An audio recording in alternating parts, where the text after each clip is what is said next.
Hindi ko akalaing muli akong babalik sa bayang kinalakihan ko matapos ng maraming taon. Ang mga puno ng mangga sa gilid ng kalsada, ang mga alon sa dalampasigan, at ang amoy ng sariwang hangin ay tila baga mga alaala na bumabalik sa akin. Ngunit higit sa lahat, ang mga alaala ni Marco ang hindi ko makalimutan. Siya ang aking unang pag-ibig, ang kababata kong palaging nasasandalan. Ngunit nang umalis ako upang manirahan sa ibang bansa, iniwan ko siya nang walang paalam. Ngayon, narito ako, nakatayo sa harap ng bahay ni Marco, ang puso ko'y kumakabog sa kaba at pananabik. Matagal akong nagdalawang isip kung tama bang bumalik pa ako, lalo pat narinig kong engaged na siya. Subalit may bahagi ng sarili ko na nagsasabing kailangan kong makita siya, kahit isang beses lang.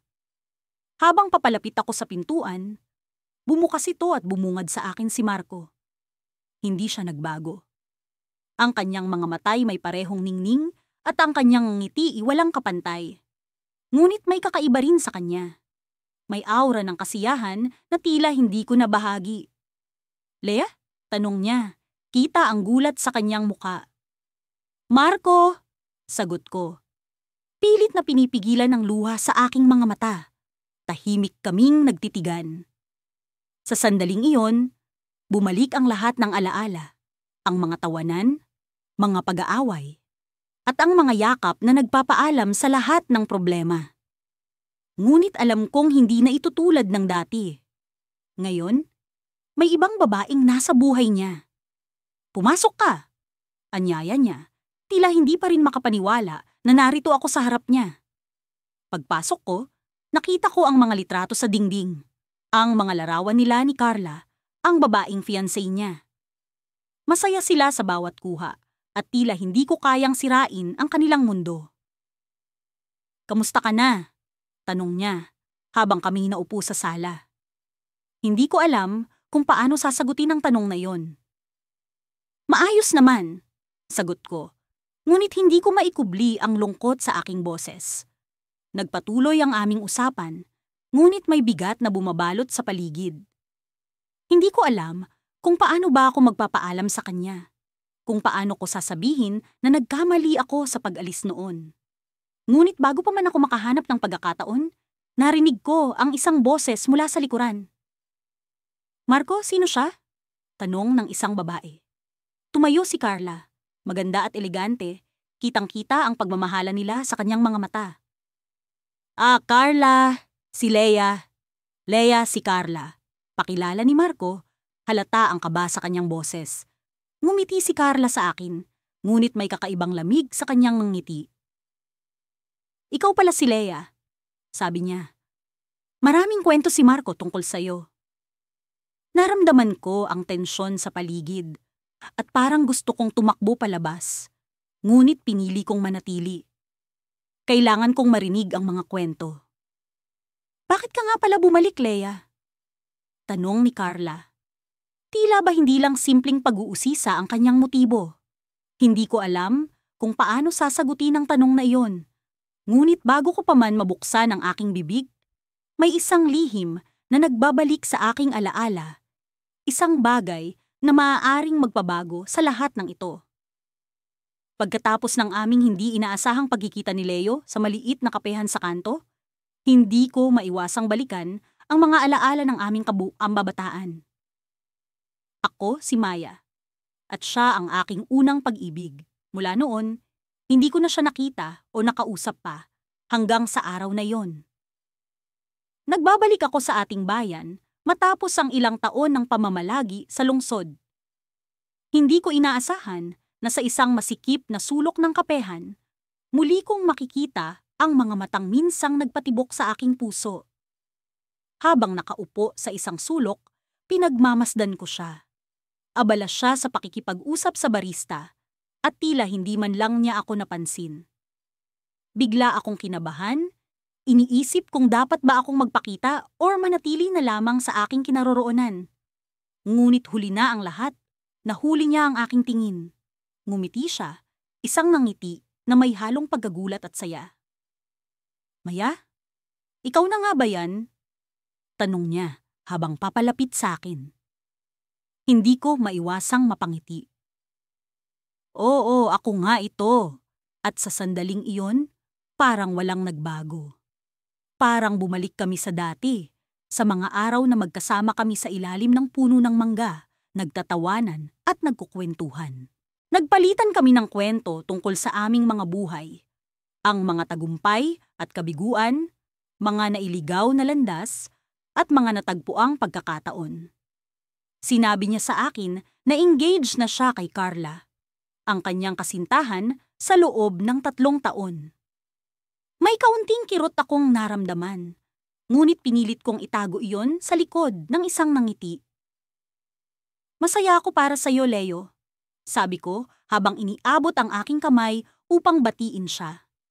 Ngunit sa halip na makipagkamay, niyakap niya ako ng mahigpit. Nagulat ako, ngunit hindi ko mapigilang maramdaman ang init at tamis ng yakap na iyon. Parang may bumalik, isang bagay na matagal nang natutulog sa aking puso. Habang lumalalim ang gabi, nagpasya kaming maglakad-lakad sa plaza na dati naming paboritong tambayan. Nagsimula kaming magkwentuhan tungkol sa mga batang araw, mga kalokohan at kasiyahan na tila walang katapusan. Ang mga alaala ng aming kabataan ay bumalik sa akin na parang pelikulang naglalaro sa isipan ko. Ang mga tawanan, ang mga asaran, at syempre, ang mga lihim na sandali kung saan hindi ko maipaliwanag ang aking nararamdaman. Naalala mo ba noong gagawa tayo ng saranggola at halos madapa tayo sa kakatakbo? Tanong niya habang tumatawa ng malakas. Natawa rin ako, sabay sabi, "Oo, at lagi kang talo sa akin." Nagpatuloy ang tawanan, ngunit sa likod ng aming mga tawa, naramdaman ko ang bigat ng hindi nasabi at hindi nagawa noon. Sa gitna ng aming paglalakad, biglang bumuhos ang ulan. Tumakbo kami patungo sa isang maliit na kubo sa gilid ng plaza para magtago. Hindi namin napigilang magtawanan sa aming kalagayan. Basang-basa na kami, pero parang hindi iyon mahalaga. Sa ilalim ng kubo, habang pinapakinggan ang patak ng ulan, nagkaroon kami ng tahimik na sandali. Isang sandali kung saan walang salitang kailangan, ngunit puno ng damdamin.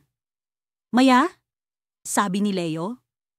"Naisip mo na ba kung ano ang mangyayari kung hindi tayo nagkawalay noon?" Nabigla ako sa kanyang tanong. Hindi ko alam kung ano ang isasagot. Sa halip, tumingin ako sa kanyang mga mata, nagbabaka sakaling makita ang sagot doon. Ngunit sa mga mata niya, nakita ko ang pag-alinlangan at pagkalito. Bago ko pa man nasagot ang tanong niya, narinig namin ang tunog ng isang telepono. Mabilis niyang kinuha ang kanyang cellphone mula sa bulsa. "Si Carla," sabi niya habang tumitingin sa akin, tila nag-aalala. Tumalikod siya upang sagutin ang tawag. At naramdaman ko ang bigat ng sitwasyon. Isang bahagi ng sarili ko ang gustong umalis, ngunit isang bahagi rin ang gustong manatili at makita kung saan ito hahantong.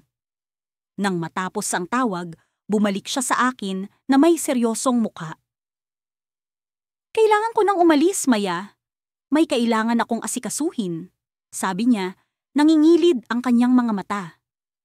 Hindi ko na siya pinigilan, basta't tumango na lang ako at sinabing, "Ingat ka, Leo." Bago siya umalis, bigla siyang lumingon at may sinabi, "Maya, may dapat kang malaman. Hindi ko ito masabi sa'yo kanina, pero..." Natigil siya, tila hindi makahanap ng tamang salita. "Maya, hindi ko alam kung paano ko sasabihin ito, pero ikaw ang unang pag-ibig na hindi ko nakalimutan," sabi niya, sabay takbo papalayo sa ulan. Naiwan akong nakatayo roon, gulat at halo-halong emosyon ang bumabalot sa akin. Hindi ko alam ang gagawin o sasabihin. Ang mga salita niya ay parang isang misteryo na kailangan kong tuklasin. Ngunit paano? At sa kabila ng lahat, isang tanong ang bumabalot sa aking isipan.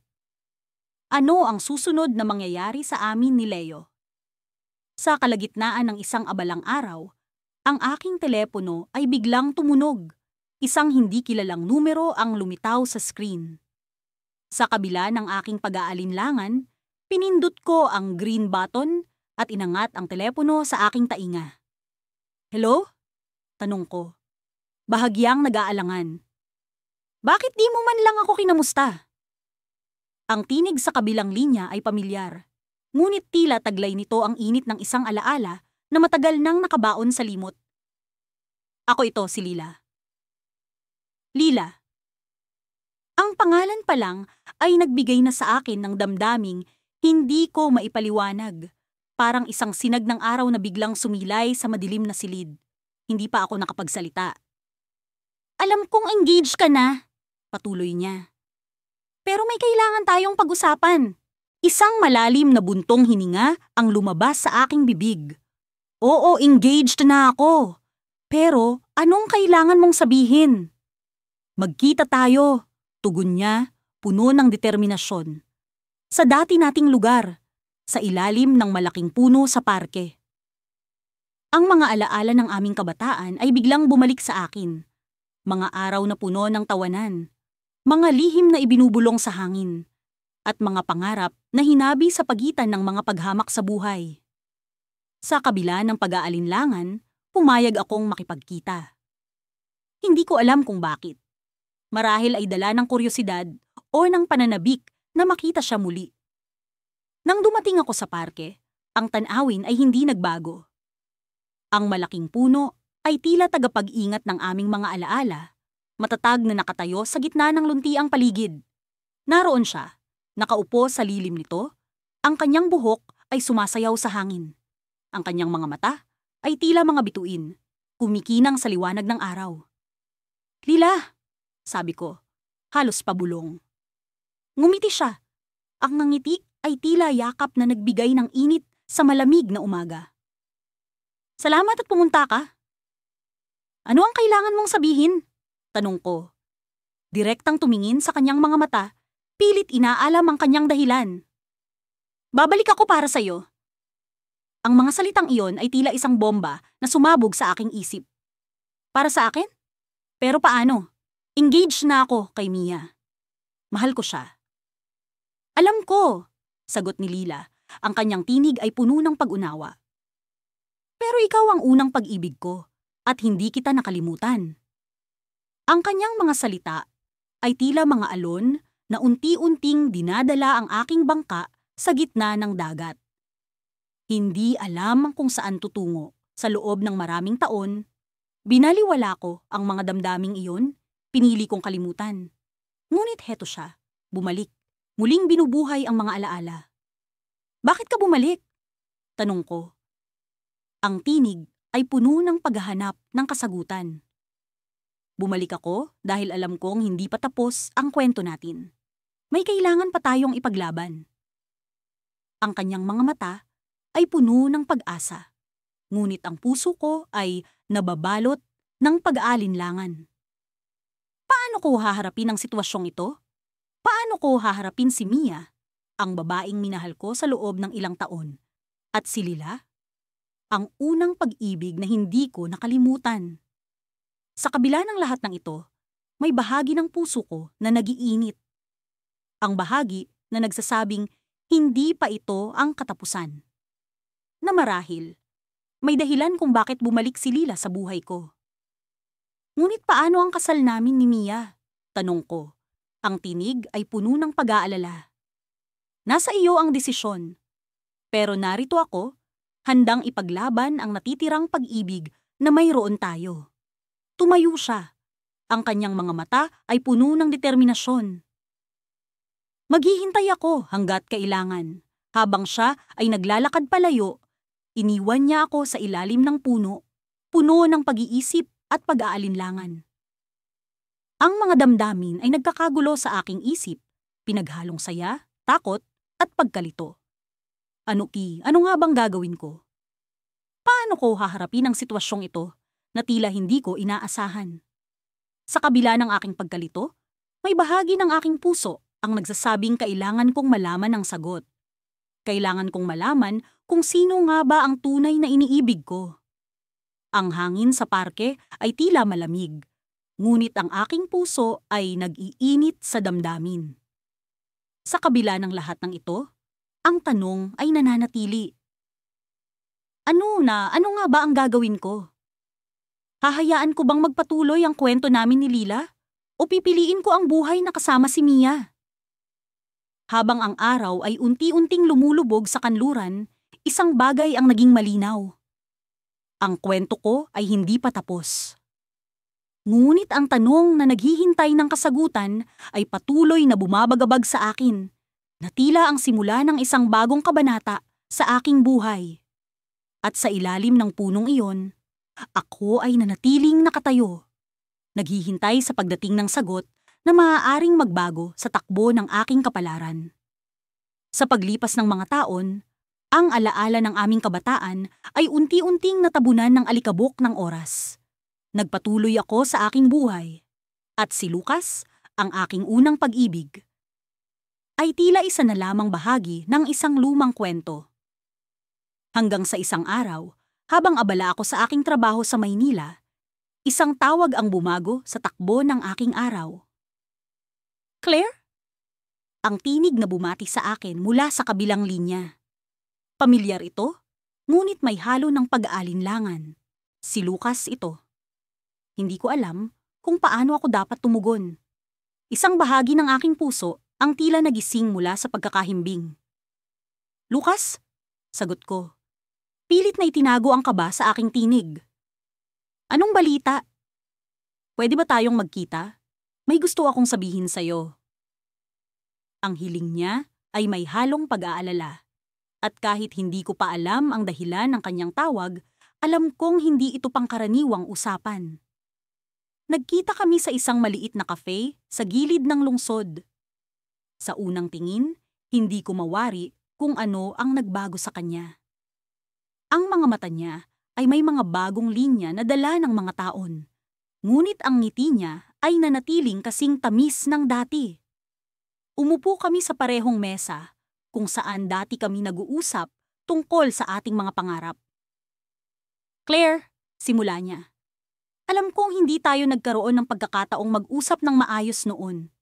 Maraming nangyari at hindi ko alam kung paano ito sasabihin sa'yo. Lucas, engage ka na. Putol ko sa kanyang sinasabi, marahil upang iwasan ang anumang komplikasyon na maaaring idulot ng aming pagkikita. Alam ko ang tungkol sa engagement niya. Isang kaibigan ang nagkuwento sa akin noon pa at inamin ko sa sarili ko na may bahagi ng puso ko ang nasaktan. Oo, tama ka.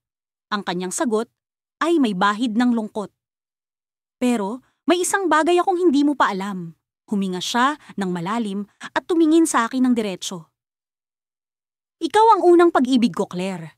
At hindi kita nakalimutan. Ang mga salitang iyon ay dumaan sa akin na parang isang malamlam na alon. Hindi ko alam kung paano ko dapat ito tanggapin.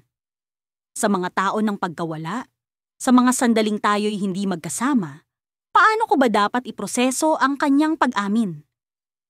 Lucas, ang dami nang nangyari sa atin. Ang tanging nasabi ko. Nakatakda ka ng magpakasal at hindi ko alam kung saan tayo patungo pagkatapos nito.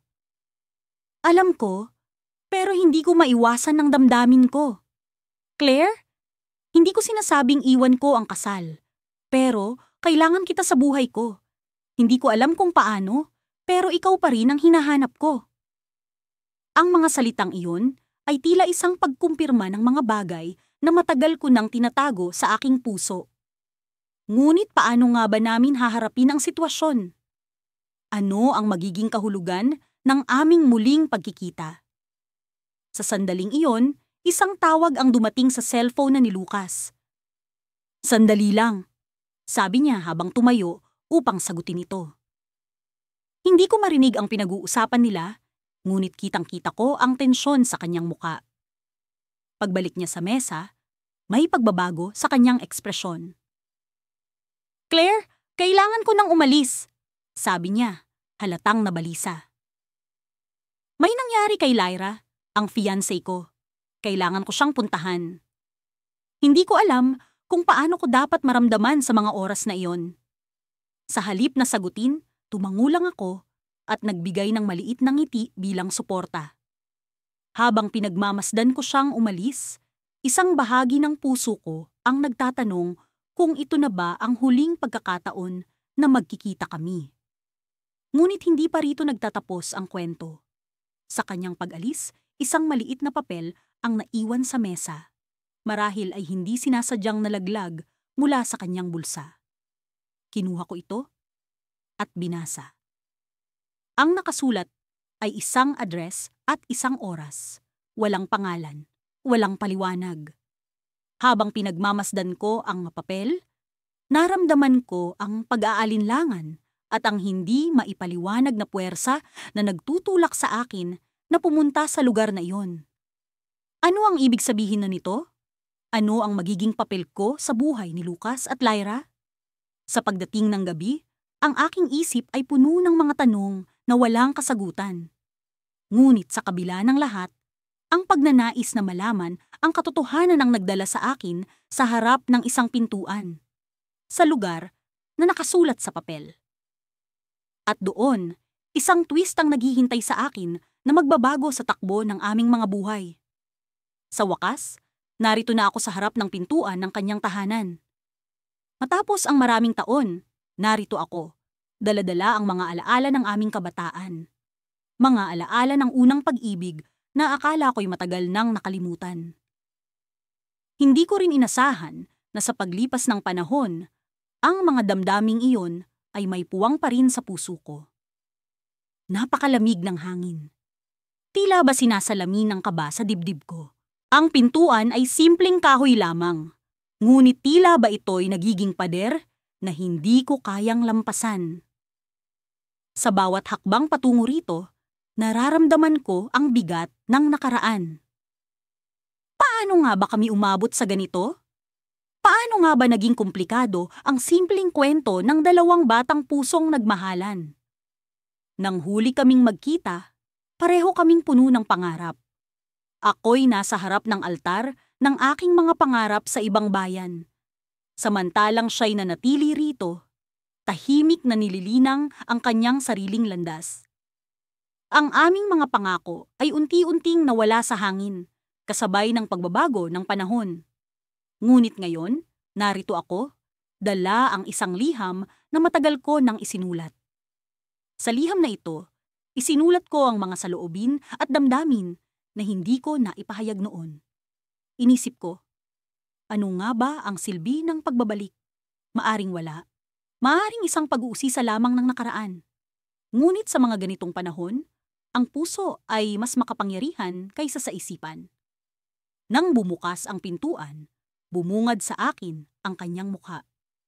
Hindi nagbago. Ngunit may kakaibang kirot sa kanyang mga mata. Hindi ko inaasahan na makikita pa kita. Ang kanyang bungad may halong pagtataka at pag-aalala. Alam kong hindi madali para sa kanya ang muling makita ako.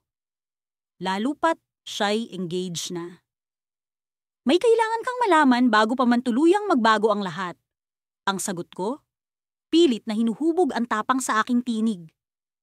Ipinasa ko sa kanya ang liham, at sa bawat paggalaw ng kanyang mga mata, habang binabasa ito, unti-unti kong nakikita ang pag-iba ng ekspresyon sa kanyang mukha. Mula sa pagtataka, sa pagkagulat, hanggang sa di maipaliwanag na damdamin. Habang siya'y nagbabasa, bumalik sa akin ang alaalang iyon. Ang araw na una tayong nagkita sa paaralan. Ang mga larong tayo lamang ang nakakaalam. Ang mga pangako na puno ng musmos na pag-asa. Naalala ko ang init ng kanyang mga mata tuwing kami nag-uusap. Ang mga ngiti na tila ba walang kapantay. Ngunit higit sa lahat, naalala ko ang araw ng aming paghihiwalay. Ang araw na pinili kong mangarap sa ibang lugar. Akala ko'y para sa aming dalawa. Ang lahat ng ito, wika niya matapos basahin ang liham, ay tila ba isang panaginip na muling bumabalik. Kita ko ang mga luha sa kanyang mga mata, ngunit ang mga ito'y hindi luha ng saya, kundi tila ba luha ng pagkawala. Akala ko noon, hindi na kita makikita pa, dagdag niya. Ngunit bago pa man kami tuluyang makapag-usap ng mas malalim, isang tinig ang pumukaw sa amin mula sa likuran. Sino siya? Tanong ng isang babae.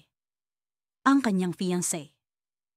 Ang kanyang tinig ay puno ng pagtataka at bahagyang selos. Isang damdaming alam kong hindi ko dapat ipagwalang bahala. Sa momentong iyon, naisip ko ang lahat ng naging dahilan ng aking pagbabalik.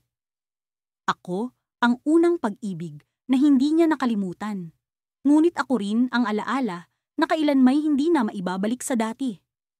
Alam kong sa kanyang puso, may puwang pa rin ako. Ngunit sa kanyang buhay, may ibang puwang na dapat punan. Isa siyang bahagi ng nakaraan na kailangan kong harapin.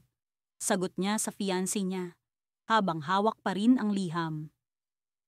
Kita ko ang hirap sa kanyang mga mata. Ang hirap na dulot ng pagpili sa pagitan ng nakaraan at kasalukuyan.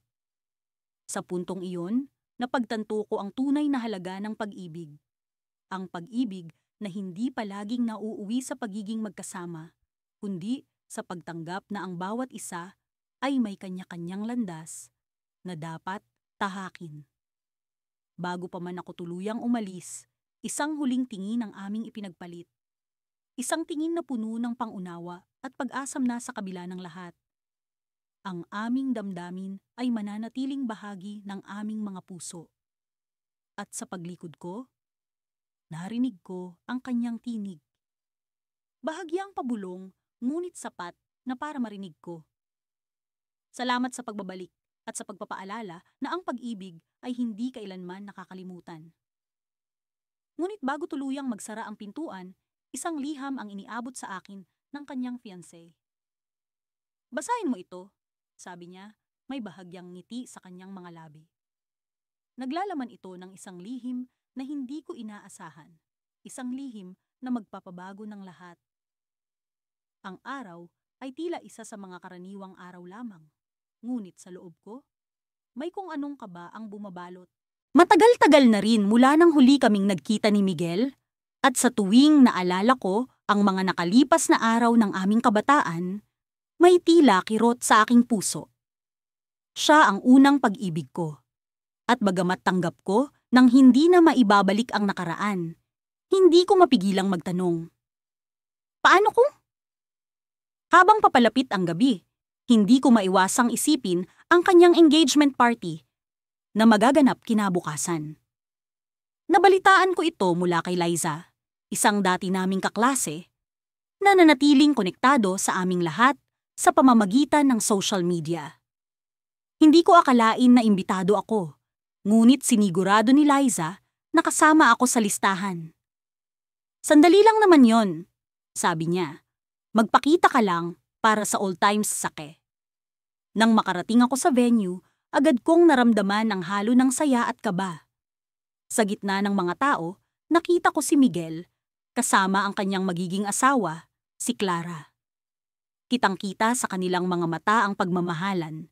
At mas lalo akong napatunayan na wala na akong puwang sa mundo niya. Ngunit bakit nga ba ako narito? Si Clara ay maganda. May aura ng kasimplihan at kabaitan. Naisip ko, bagay na bagay sila ni Miguel. Habang pinagmamasdan ko sila mula sa di kalayuan, biglang may tumapik sa aking balikat. Hindi mo siya malilimutan, ha? Si Liza iyon, may ngiting matamis sa kanyang mukha. Tumangulang ako, sapagkat alam kong tama siya. Lumipas ang oras at dumating ang sandali na magbibigay ng mensahe si Miguel. Puno ng saya ang kanyang tinig habang nagkukuwento tungkol sa kanilang pagmamahalan ni Clara. Ngunit tila bumagal ang oras nang bigla siyang bumaling sa akin. May isang tao akong nais pasalamatan na naririto ngayong gabi. Siya ang nagturo sa akin kung paano magmahal. Gulat na gulat ako at ramdam ko ang mga mata ng ibang bisita na nakatuon sa akin. Hindi ko alam kung paano ko haharapin ang sitwasyong iyon. Nagpatuloy si Miguel. Siya ang una kong pag-ibig. At kahit hindi kami nagkatuluyan, siya ang nagbigay daan upang makilala ko ang tunay na pagmamahal. Hindi ko alam kung ano ang mararamdaman. Masaya ba ako na kinikilala niya ang bahagi ko sa kanyang buhay? O malungkot dahil iyon na lamang ang tanging papel na aking ginampanan? Matapos ang kanyang mensahe, nagpalakpakan ang lahat at bumalik siya sa piling ni Clara. Habang nagkakainan na, lumapit si Miguel sa akin. "Salamat sa pagpunta," sabi niya. "Alam kong hindi ito madali para sa'yo." "Oo nga, pero ayos lang," sagot ko, pilit na hinahanap ang tamang salita. "Masaya ako para sa'yo, Miguel."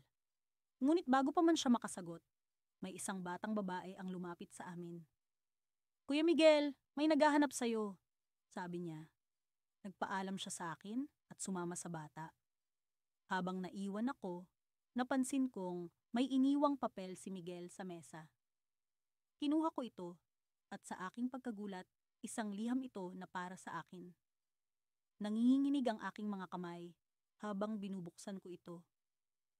"Mahal kong pangalan, nasa akin ang liham, ngunit hindi ko alam kung kaya ko itong basahin." Nagsimula akong maglakad palayo, papunta sa isang tahimik na bahagi ng venue. Huminga ako ng malalim at sinimulang basahin ang kanyang mensahe. "Matagal na kitang gustong makausap. Alam kong maraming hindi nasabi noon at maraming hindi na maibabalik. Pero nais kong malaman mo na sa bawat hakbang ko, dala ko ang alaala mo. Ikaw ang unang pag-ibig na hindi ko nakalimutan." Natigilan ako, hindi ko alam kung ano ang isasagot. Ngunit bago ko pa man matapos basahin ang liham, bigla akong nakarinig ng mga yabag. Sa likod ko, isang pamilyar na boses ang nagsalita. Alam ko, pangalan. Alam ko. Napalingon ako at laking gulat ko nang makita si Miguel. Nasa kanya ang isang malungkot, ngunit mapagmahal na ngiti. Hindi ko alam kung paano ko haharapin ito, pero gusto kong malaman mo na hindi kita nakalimutan. Ngunit bago pa man ako makasagot, biglang may sumabog na ingay mula sa loob ng bulwagan. Ang lahat ay nagtakbuhan papunta roon at naiwan kaming dalawa, naguguluhan at hindi alam ang susunod na mangyayari. Ano ang nangyari? Ano ang ibig sabihin ng mga narinig namin? Ang gabi ay hindi natapos ng inaasahan. Ang nakaraan ay bumalik ng hindi ko inaasahan. At ang aming kwento ay tila hindi pa tapos. Ngunit sa likod ng lahat ng ito, isang tanong ang bumabalot sa akin. Ano ang mangyayari sa amin ni Miguel pagkatapos ng gabing ito? Minsan, naiisip ko kung paano nga ba nag-umpisa ang lahat. Kung paano ko siya naging unang pag-ibig at kung paano ko siya nakalimutan. Ngunit sa isang iglap, bumalik ang lahat ng alaala. Ang mga tawanan sa ilalim ng puno ng mangga, ang pagtakbo namin sa ulan, at ang mga lihim na bulong sa dilim. Lahat ay tila isang malayong panaginip na muling bumabalik sa akin. Naglalakad ako sa isang tahimik na kalsada habang iniisip ang mga nangyari sa nakaraan. Ang mga hakbang ko'y tila bumibigat dahil sa alalahanin. Alam kong engaged na si Marco at alam kong hindi na ako bahagi ng kanyang mundo. Ngunit isang tawag ang nagbago ng lahat. Isang tawag mula sa kanya na hindi ko inaasahang mangyayari pa. "Ana?" Ang boses na matagal ko nang hindi naririnig. Napakaganda pa rin ng tunog nito. Parang musika sa aking pandinig. "Pwede ba tayong magkita?" Hindi ko alam kung paano ko sasagutin iyon. Alam kong mali. Alam kong hindi na dapat. Pero ang puso ko'y tila may sariling isip at bago ko pa man namalayan, pumayag na ako. Nagtagpo kami sa isang maliit na kafe na madalas naming pinupuntahan noon. Ang lugar ay hindi nagbago. Ang mga mesa, ang mga upuan, lahat ay parang frozen sa oras. Ngunit sa kabila ng nostalgia, may kakaibang tensyon sa pagitan namin. Parang may nakatagong tanong na nais naming sagutin, ngunit walang makapangahas na magsimula. "Kamusta ka na?" tanong ni Marco, habang pinagmamasdan ako na tila ba ako'y isang puzzle na hindi niya mahanap ang tamang piyesa. "Mabuti naman," sagot ko nang may ngiti, kahit pa ang puso ko'y naguguluhan. Ikaw? Kamusta ang... Hindi ko na tinapos ang tanong. Alam niyang ang ibig kong sabihin ay ang tungkol sa engagement niya. Masaya naman, sagot niya, na may kaunting pag-aalinlangan sa tinig. Pero, ikaw ang lagi kong naiisip. Napatingin ako sa kanya. Naghahanap ng kasinungalingan sa kanyang mga mata. Ngunit wala akong nakita kundi katotohanan. Isang bagay na matagal ko nang hinahanap. Isang bagay na hindi ko inaasahan. Hindi ko alam kung paano ko siya sasagutin. Hindi ko alam kung ano ang nararamdaman ko. Masaya ba ako? Nalulungkot ba ako?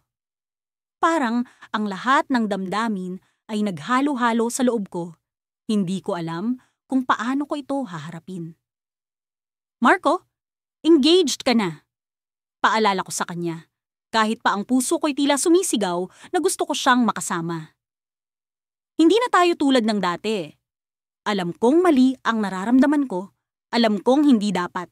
Ngunit paano mo pipigilan ang damdaming hindi mo naman sinasadya? Paano mo pipigilan ang pag-ibig na hindi mo inaasahan? Tumahimik siya. Parang inisip ang bawat salitang kanyang sasabihin. Alam ko, Anna. Alam ko. Pero hindi ko maiwasang maisip na ikaw ang unang pag-ibig ko at hindi ko iyon makalimutan. Naramdaman ko ang bigat ng kanyang mga salita. Ang unang pag-ibig, iyon ang bagay na hindi mo basta-basta nalilimutan. Kahit pa gaano ka man katagal lumayo, kahit pa gaano ka man katagal maging iba, ang unang pag-ibig ay laging bumabalik sa iyo. Marco, hindi ko rin naman nakalimutan ang lahat. Amin ko, kahit pa alam kong hindi ito makakatulong sa sitwasyon namin. Pero, hindi ko alam kung anong mangyayari sa atin. Hindi ko alam kung ano ang nais niyang mangyari. Hindi ko alam kung ano ang nais kong mangyari. Parang, ang lahat ng bagay ay nasa isang malaking blur. Hindi ko alam kung saan ito patungo. Baka kailangan natin ng oras, sabi ni Marco, na parang siya mismo'y hindi tiyak sa kanyang desisyon. Baka kailangan nating malaman kung ano ang tunay na nararamdaman natin. Tumango ako, kahit pa alam kong hindi ito magiging madali. Ang pag-ibig namin ay parang isang libro na hindi natapos, isang kwento na hindi nasara. Ngunit paano mo isusulat ang bagong kabanata kung ang lumang pahina ay puno pa rin ng mga tanong? Bago kami maghiwalay ng araw na iyon, may isang bagay siyang iniwan sa akin. Isang liham na hindi ko agad binasa. Hindi ko alam kung bakit, pero parang may takot akong bumalik sa nakaraan. Ngunit sa huli, bumigay din ako sa curiosity. Pag-uwi ko sa bahay, binuksan ko ang liham. Ang mga salita ay punong-puno ng damdamin. At sa huli nito, ay may isang tanong na hindi ko inaasahan. Anna, paano kung hindi ko ituloy ang kasal? Napahinto ako. Hindi alam kung ano ang isasagot. Paano nga ba kung hindi niya ituloy? Paano kung ako pa rin ang kanyang nais? Ang tanong ay parang isang cliffhanger. Isang bagay na hindi mo alam kung saan patungo. Ngunit isang bagay ang tiyak. Ang unang pag-ibig ay laging babalik sa iyo, sa paraang hindi mo inaasahan. Hindi ko alam kung paano nagsimula ang araw na ito. Parang isang iglap lang. Bumalik ako sa lugar kung saan unang pumasok ang pag-ibig sa buhay ko. Sa lugar na iyon, lahat ay pamilyar, ngunit may kakaibang pag-aalala sa aking dibdib. Ang mga alaala ng kabataan, ng mga tawanan at ng mga pangako ay tila naglalakad sa akin kasabay ng mga hakbang ko. Bumalik ako sa bayan na ito dahil may kailangan akong tapusin. Hindi ko alam kung anong puwersa ang nagtulak sa akin, ngunit parang may tali na humihila sa akin pauwi. Ang mga puno sa tabi ng kalsada, ang mga bahay na luma ngunit puno ng kwento, ay tila nagkukwento ng mga nakaraang araw. At sa gitna ng lahat ng ito, siya, si Anton, ang lalaking minsang nagpatibok ng aking puso. Ang balita ay mabilis kumalat. Si Anton ay engaged na. Ang dating batang kaibigan ay ngayoy handa ng bumuo ng sariling pamilya. Ngunit sa kabila ng mga ngiti at pagbati, naroon ang hindi mawala-walang tanong. Ano kaya kung hindi ako umalis? Ano kaya kung hindi ko siya iniwan noon? Pagdating ko sa aming lumang eskwelahan, hindi ko mapigilang maalala kung paano kami nagtagpo ni Anton sa ilalim ng malaking puno sa likod ng paaralan. Noon pa man, ang mga mata niyang puno ng pangarap ay may kakayahang magpatigil ng oras.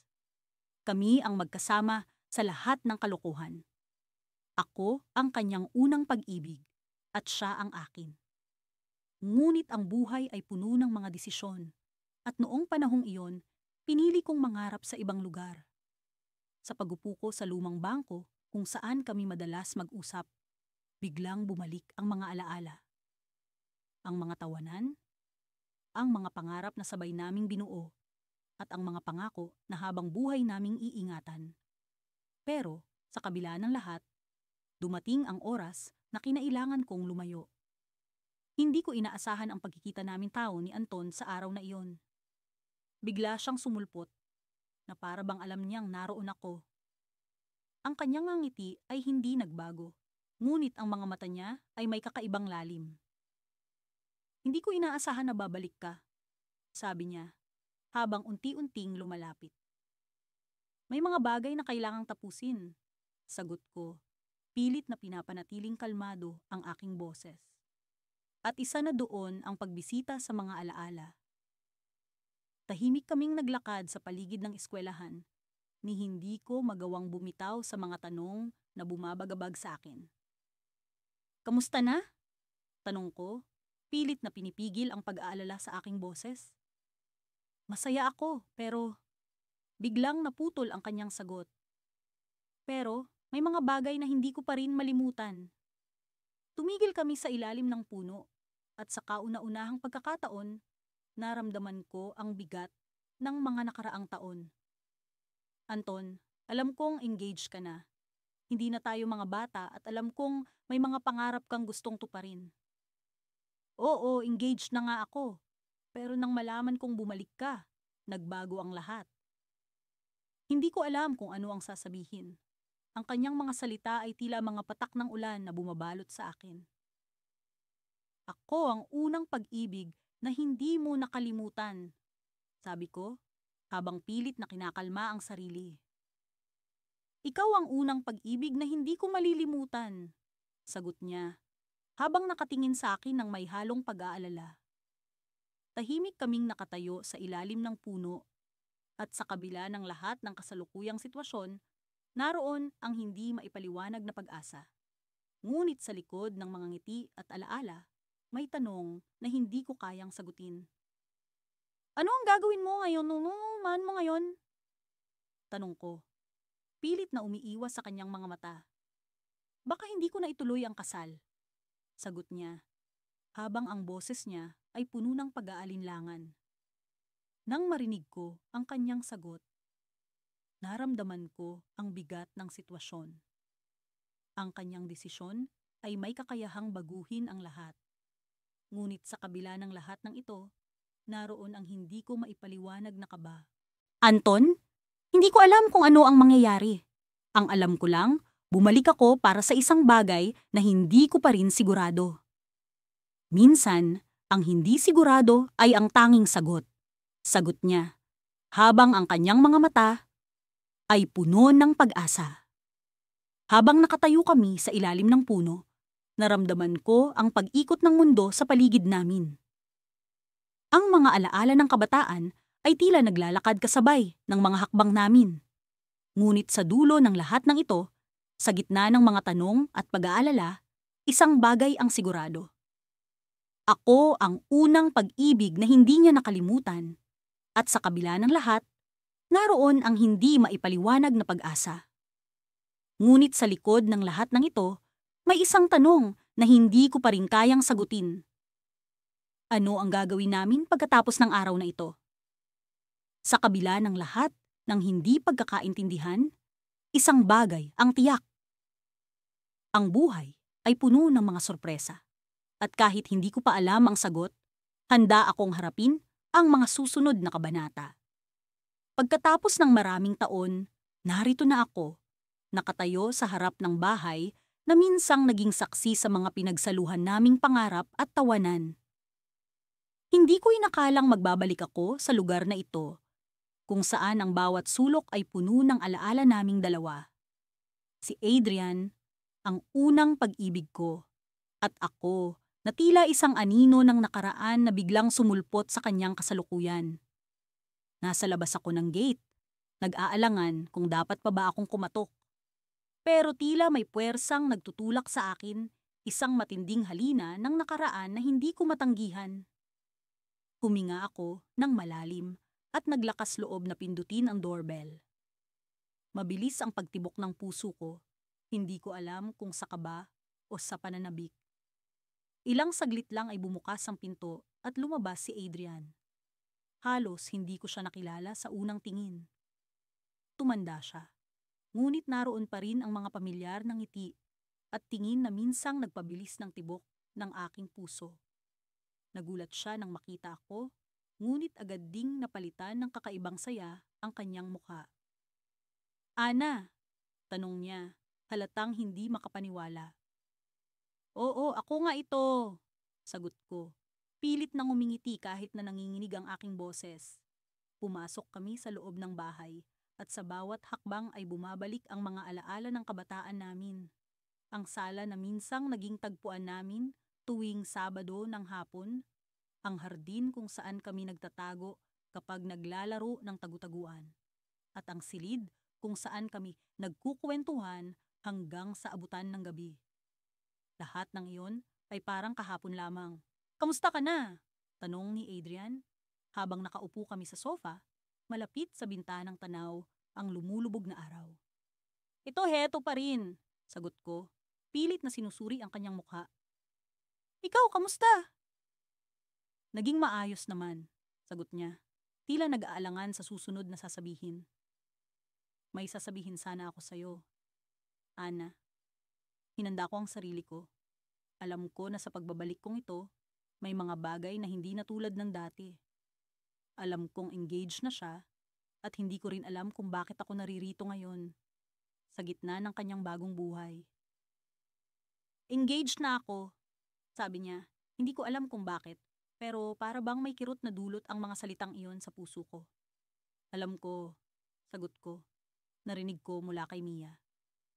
"Si Mia talaga," sabi niya, napailing pero may bahagyang ngiti sa labi. Hindi pa rin nagbabago. Kahit paano, nabawasan ang bigat na nararamdaman ko. Si Mia, ang matalik kong kaibigan mula pa noon, ang nagbalita sa akin. Siguro nga'y panahon na para magpaalam, pero bakit parang ang hirap gawin? Nagpatuloy kami sa pagkukuwentuhan, nagbalik tanaw sa mga alaalang tila ba'y isang pelikula ng kabataan. Nalaman kong ang fiancé niya, si Lara, ay isang mabait at matalinong babae. Hindi ko maiwasang isipin na bagay nga sila. Pero, sa kabila ng lahat, hindi ko maiwasang itanong sa sarili ko, ano ang ginagawa ko rito? "Ana," putol ni Adrian sa aking pag-iisip. "May hindi ako nasasabi sa'yo noon." Nagulat ako sa tono ng kanyang boses. May seryosong bagay siyang gustong sabihin at hindi ko alam kung handa akong marinig ito. "Bakit mo nasabi?" tanong ko. Sinusubukan na hindi ipahalata ang kaba at pagkasabik. "Ikaw ang unang pag-ibig ko, Ana," pag-amin niya. "Hindi kita nakalimutan kahit kailan." Tumigil ang mundo ko sa sinabi niya. Ang mga salitang iyon ay parang isang lihim na musika na matagal kong hinintay marinig. Pero alam kong huli na ang lahat. Hindi ko na magagawang bumalik sa nakaraan. "Adrian," sabi ko, pilit na pinapakalma ang sarili ko. "Bakit ngayon mo lang sinabi?" "Siguro, gusto ko lang malaman mo," sagot niya. "Bago pa man tayo tuluyang maghiwalay ng landas." Hindi ko alam kung ano ang dapat kong maramdaman. Masaya ba ako dahil sa wakas, nalaman ko rin ang nararamdaman niya noon? O malungkot dahil huli na ang lahat? Ngunit bago pa man ako makapagsalita, Biglang bumukas ang pinto at pumasok si Lara. Isang magandang babae na may dalang tamis ng ngiti. Tila wala siyang kaalam-alam sa bigat ng pag-uusap namin ni Adrian. "Hi! Ikaw siguro si Ana." Bati niya sa akin, puno ng sigla at kabaitan. Napatingin ako kay Adrian at sa kanya ko nakita ang sagot na hindi ko na kailangan pang itanong. Oo, huli na talaga ang lahat. Ngunit sa kabila ng lahat, masaya ako para sa kanila. Tanging nangiti na lamang ang naisagot ko kay Lara. Sa mga sandaling iyon, alam kong oras na para tapusin ang kabanatang ito ng aking buhay. Ngunit bago ko pa man maiproseso ang lahat, may narinig akong kalabog mula sa labas ng bahay. Napatingin kami sa isa't isa, nagtataka at nag-aalala. Ano kaya ang nangyari? At paano nito mababago ang mga susunod na kabanata ng aming kwento? Minsan, ang buhay ay may mga sorpresa na hindi natin inaasahan. At ito na siguro ang simula ng bagong yugto. Sa pagbabalik ko sa aming bayan, hindi ko inaasahan ang mga pagbabagong naganap. Ang mga dati kong nilalakaran ay puno na ng mga bagong gusali. At ang mga mukha ng mga tao'y tila baga hindi ko na makilala. Ngunit sa kabila ng lahat ng ito, isa lang ang sigurado ako. Ang puso kong tila na iwang nakabitin sa nakaraan. Simula nang umalis ako sa bayan para mag-aral sa ibang bansa, hindi ko na napanatili ang ugnayan namin ni Marco. Siya ang naging unang pag-ibig ko, ang una kong kasangga sa lahat ng bagay. Ngunit tulad ng maraming kabataan, ang mga pangarap ay nagdala sa amin sa magkaibang landas. Nang marinig ko ang balitang engaged na siya, hindi ko alam kung ano ang mararamdaman. Masaya ba ako para sa kanya? O may bahagi sa akin na umaasa pa ring may pag-asa para sa aming dalawa? Parang hindi ko matukoy. Kaya't noong nakaraang linggo, nang makatanggap ako ng imbitasyon mula sa kanyang pamilya para sa isang reunion, hindi ko na pinalampas pa ang pagkakataon. Naisip ko, baka ito na ang huling pagkakataon para makausap ko siya ng personal bago siya tuluyang magpakasal. Sa totoo lang, hindi ko alam kung anong gagawin ko, ngunit kailangan kong marinig mula sa kanya kung ano nga ba ang nararamdaman niya. Kinabukasan, dumating ako sa bahay nila na puno ng kaba. Pagpasok ko pa lang, sinalubong agad ako ng mga alaala ng aming kabataan. Ang mga larawan naming magkasama sa dingding, ang luma niyang gitara na dati niyang tinutugtog tuwing hapon. At ang sandaling iyon nang una kaming nagkamabutihan. Habang nakikipag-usap ako sa kanyang mga magulang, hindi ko maiwasang mapansin ang pagdating ni Marco. Ang kanyang ngiti ay hindi nagbago, ngunit may kakaibang kislap sa kanyang mga mata na hindi ko mabasa. "Ana," sabi niya habang papalapit. "Ang tagal na rin natin hindi nagkita." "Oo nga, Marco," sagot ko. Pilit na itinatago ang kaba sa aking boses. "Kumusta ka na?" "Mabuti," sagot niya. "Ikaw, kumusta ang buhay sa ibang bansa?" Nagpatuloy ang usapan namin tungkol sa mga karanasan ko sa ibang bayan at kung paano niya nakilala si Lara, ang babaeng kanyang pakakasalan. Sa bawat salitang binibigkas niya, dama ko ang kasiyahan sa kanyang tinig, subalit may bahagi sa akin na tila kumikirot. "Hindi ko makakalimutan ang mga araw na magkasama tayo, Ana." Seryoso niyang sinabi. "Ikaw ang unang nagpatibok ng puso ko." Ang simpleng pahayag na yon ay tila ba nagdulot ng init sa aking pisngi. "Marco, ako rin. Hindi ko makakalimutan ang lahat," sagot ko. "Pero masaya ako para sa inyo ni Lara." Ngunit bago pa man na namin mapagpatuloy ang usapan, may tumawag sa akin mula sa likuran. Isa sa mga kaibigan ko mula pa noong high school, napilitan akong iwan si Marco at makipag-usap sa kanila. Ngunit hindi ko maalis sa isip ko ang sinabi niya. Habang naglalakad ako sa hardin nila, nakita ko si Marco na tila nag-iisip malalim. Nakaupo sa lumang swing na madalas naming tambayan. Lumapit ako sa kanya at tinanong, "Marco, may problema ba?" "Anna," sabi niya. Tila ba may iniisip na malalim? May isang bagay akong nais ikumpisal. Kumpisal? Tanong ko, nagtataka. Oo, hindi ko alam kung paano ko sasabihin ito pero… Sa kabila ng lahat, hindi kita nakalimutan. Natigilan ako sa narinig. Parang tumigil ang oras at biglang bumalik ang lahat ng alaala ng aming kabataan. Anong ibig mong sabihin, Marco? Tanong ko, hindi makapaniwala. Nangako ako sa sarili kong magiging tapat ako sa nararamdaman ko bago ang kasal. Sabi niya, habang tinitignan ako ng diretsyo sa mata. Mahal ko si Lara, pero ikaw ang unang pag-ibig ko na hindi ko nakalimutan. Sa puntong iyon, hindi ko alam kung anong sasabihin. Ang puso ko itila ba naglalaban-laban. May bahagi sa akin na gustong sumigaw ng tuwa, pero may bahagi rin na nagsasabing mali ito. Marco, hindi ko alam. Nagsimula ako, ngunit bago ko pa man matapos ang sasabihin, biglang dumating si Lara, hawak ang kamay ni Marco. Pasensya na, istorbo yata ako, sabi ni Lara. Ngumingiti. Ngunit may kung anong kirot sa kanyang mga mata na hindi ko maipaliwanag, at doon ko napagtanto, sa kabila ng lahat, may mga bagay na hindi basta-basta nasasabi. Sa aming tatlo, may isang kailangang magparaya, at hindi ko alam kung kakayanin kong ako iyon. Ngunit ang isang bagay lamang ang klaro. Ang pagkikita naming iyon ay hindi pa ang katapusan ng kwento namin ni Marco. Ito'y simula pa lang ng mas malalim na pag-unawa sa tunay na kahulugan ng pag-ibig. Ako si Lara, ang babaeng bumalik sa buhay ni Adrian, ang unang pag-ibig na hindi niya nakalimutan. Sa paglipas ng mga taon, hindi ko inaasahang ang simpleng pagkikita namin sa isang reunion ng aming batch ay magiging simula ng isang hindi inaasahang yugto sa aming mga buhay.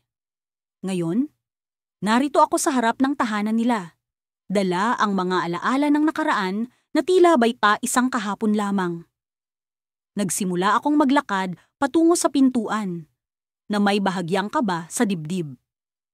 Sa mga nakaraang buwan, nagkaroon kami ng pagkakataon na muling makilala ang isa't isa. Iba na siya ngayon. Mas matatag, mas mapagmahal. Ngunit ang pag-ibig namin noon ay hindi na tulad ng dati. May mga hangganan na, mga hadlang na gawa ng panahon at ng mga desisyon na aming ginawa. Nang buksan ni Adrian ang pinto, nakita ko ang kanyang mga mata na tila ba'y naglalakbay sa pagitan ng kasalukuyan at nakaraan. Lara, bungad niya. May ngiti na pilit niyang itinatago. Pasok ka! Pumasok ako sa loob at agad kong naramdaman ang init ng kanyang tahanan. Ang mga larawan sa dingding ay nagsasalaysay ng mga kwento ng kanyang buhay na hindi ko nasaksihan. Isa sa mga iyon ay ang larawan nila ni Ella, ang babaeng kanyang engaged na. Hindi ko maiwasang makaramdam ng kurot sa puso, pero alam kong wala na ako sa posisyon para magreklamo. Inaasahan ka ni Ella, sabi ni Adrian habang nagtungo kami sa kusina. Nasa likod siya, nag-aayos ng mga halaman. Ngumiti ako, pilit na pinapakalma ang sarili. Magandang makita siyang muli, sagot ko, kahit alam kong ang pagkikita namin ay puno ng tensyon. Habang papalapit kami sa hardin, kitang-kita ko si Ella na abala sa kanyang ginagawa. Parang musika sa hangin ang tunog ng mga ibon, ngunit sa loob ng aking isip, ang mga alaala ng nakaraan ang tumutugtog. Nang magtaas siya ng tingin, lumabas ang kanyang ngiti, isang ngiti na puno ng pag-unawa. Lara!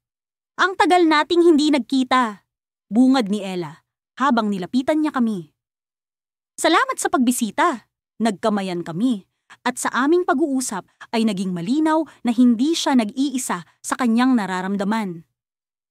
Alam kong hindi niya ako lubos na pinagkakatiwalaan, ngunit pilit niyang itinatago ito sa likod ng isang magiliw na pakikitungo. Sa likod ng kanyang mga ngiti, naramdaman ko ang pagkabalisa. Alam kong hindi siya komportable sa muling paglapit ni Adrian sa akin, Kahit pa sinasabi niyang wala siyang dapat ipag-alala. Nagsimula ang aming usapan sa mga simpleng bagay, mga plano sa hinaharap, mga alaala ng nakaraan, at mga kwento ng pagkabata na tila ba'y walang hangganan. Ngunit ang mga mata ni Adrian ay nagbibigay ng ibang kwento. Isang kwento na puno ng pag-aalinlangan at pagnanasa. Hindi ko alam kung ano ang eksaktong nasa isip niya. Ngunit alam kong may bahagi ng kanyang puso na hindi pa rin nagbabago. Habang nagkukuwento si Ella ng kanilang mga plano para sa kasal, hindi ko maiwasang isipin ang mga pagkakataon na maaaring mangyari kung hindi kami nagkahiwalay ni Adrian noon. Ang mga tanong na paano kung ay pumapasok sa aking isipan, kahit pa alam kong walang silbi ang mga ito. Biglang tumunog ang telepono ni Adrian at nagpaalam siya sandali para sagutin ito. Naiwan kami ni Ella sa likod ng hardin at sa sandaling iyon, naramdaman ko ang bigat ng aming sitwasyon. Alam kong nararamdaman din ito ni Ella kahit pa magiliw siya sa akin. Lara, bungad ni Ella at sa kanyang mga mata ay may kalungkutan. Alam kong malapit kayo ni Adrian, pero sana maintindihan mo na mahal ko siya. Tumango ako at sa aking puso ay naroon ang pag-unawa. Oo, Ella, alam ko. Hindi ko nais na guluhin ang mga plano nyo. Ngunit bago pa man kami makapagpatuloy sa pag-uusap, bumalik si Adrian na may ibang aura. Kailangan kong pumunta sa opisina, sabi niya, at may kakaibang tingin sa mga mata niya. May emergency! Nagpaalam siya at kami ni Ella ay naiwan sa hardin. Sa pag-alis ni Adrian, ramdam ko ang tensyon na parang alon sa hangin. Alam kong may nangyayari, ngunit hindi ko alam kung ano. Habang papalayo si Adrian, tila may bumabalot na misteryo sa kanyang pag-alis. Sa kanyang mga mata, may kirot na hindi ko maipaliwanag. Napaisip ako, ano ang tunay na nangyayari sa kanya? Ano ang hindi niya sinasabi? At sa sandaling iyon, naramdaman ko ang malamig na hangin na tila ba'y nagbabadya ng kakaibang pangyayari. Sa likod ng lahat ng ito, ang aming nakaraan ay nagbabalik. At ang mga tanong na hindi nasagot ay muling bumabalik sa aking isipan. Ano ang susunod na mangyayari? Alam kong ang sagot ay nasa kamay ng panahon. At sa puso ni Adrian na puno ng lihim na hindi ko pa ganap na nauunawaan.